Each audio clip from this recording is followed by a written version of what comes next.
लक्ष्मीला बोलवायचं असेल तर घरातलं ओझं काढून टाक. लक्षपूर्वक ऐक.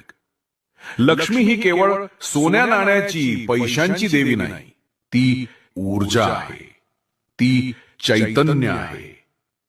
लक्ष्मी तिथेच येते जिथं घाण नाही. बाळा, तू म्हणतेस रोज पूजा करते, पण लक्ष्मी घरी येत नाही. तू जरा तुझ्या घरात बघ. जुने कपडे, तुटलेल्या गोष्टी, नको असलेली कागद, सगळं साठवून ठेवलेले असणार. तेच अडथळे आहेत. कारण जिथं जुना कचरा असतो तिथं नवं काहीच येत नाही. ए बाळा, प्रत्येक आठवड्यात एकदा वेळ काढ. बघ, जे काही वापरत नाहीस ते बाहेर फेकून दे. चांगले असेल तर ते कोणाला तरी दे ज्याला त्याचा उपयोग होईल.